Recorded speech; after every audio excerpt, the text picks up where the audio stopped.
Hi, I'm Rosemary Jean Thompson, and this is UBC's Next Big Thing. My guest today is Professor Mark Holder. He is an associate professor in the Department of Psychology. More importantly, you are also known as Dr. Happy. Is that true? Well, based on the research we do in the science of happiness, that name has stuck a little. It's an interesting area, happiness. What exactly would you refer to or define happiness as?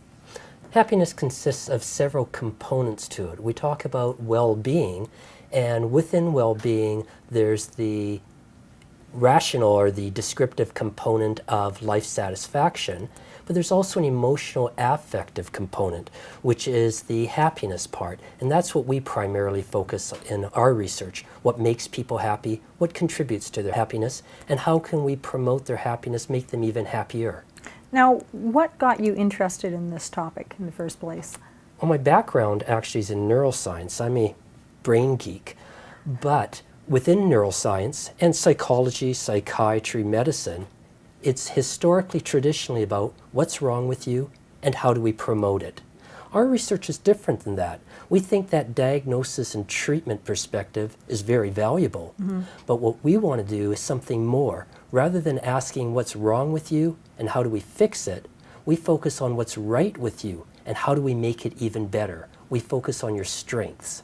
So what have you determined throughout your research? What is it that actually makes a person happy? What are the attributes to happiness? Maybe I should put it that way. Well, there's many different components to it. I think the biggest thing is it's so multifactorial.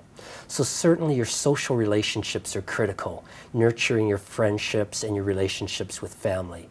Exercise seems to have an important role as well. Genetics, maybe there's not much we can do about it now, but genetics plays a major role in our happiness as well.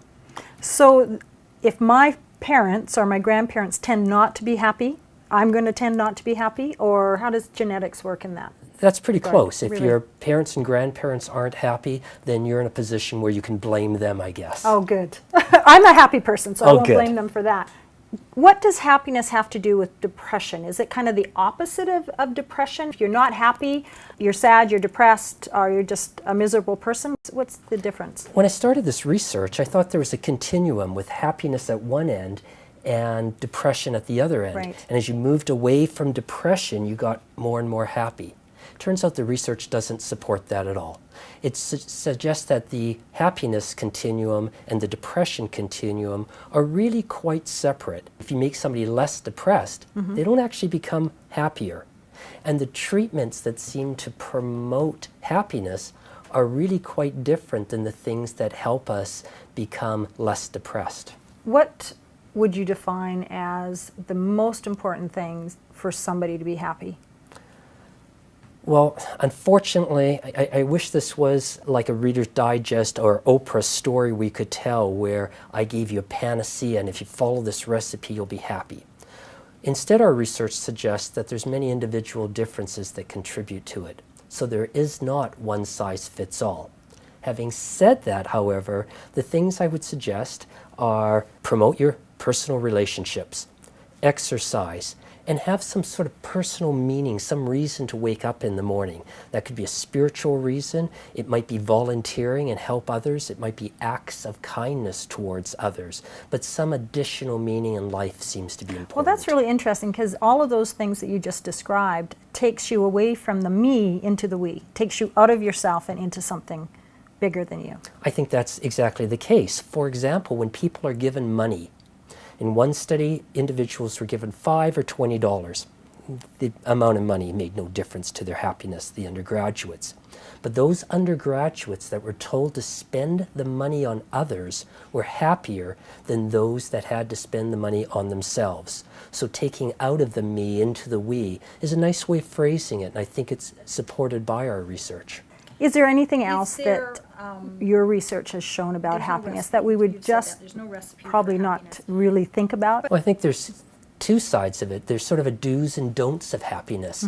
On some of the don'ts are surprising to people. If you ask people in survey format, what one thing would make you happier? The number one reason you get by far is money. I was going to ask about that. Money doesn't contribute much to happiness once family income is beyond maybe $65,000 in BC a year. So there's a need to have all your needs met with money. You have to have enough money to survive well. But extra money doesn't make you happy? Extra money doesn't seem to make us happy. So that's more of a dead end, that sort of pursuit. Whereas the personal meaning aspects or spirituality or volunteering or kindness toward others, those are things that contribute more to our well-being. Interesting. Well, where's your research going in the future? Where are you taking this whole thought around happiness? There's many aspects of it. I mean, we've just completed a study of almost 1,400 children and adolescents in Zambia. And we're looking at their happiness, and so we've got this enormous data set to find out what contributes to happiness on a more global, culturally diverse samples. We're looking at happiness now in individuals with acquired brain injury. Oh, okay. And how happy are they, and does their happiness differ from people without brain injuries? And I guess the other avenue we're going down is that we're looking at happiness in more of the not vulnerable populations, but more in general populations. So for the average person on the street, what sorts of interventions can we put in place to make them even happier, to enhance their well-being? That sounds like really good research, and hopefully we'll have you on again to tell us your findings around that. I'd love that. Thanks very much. Thanks for taking time to come and see us. And that wraps it up for this edition. I'm Rosemary Jean Thompson.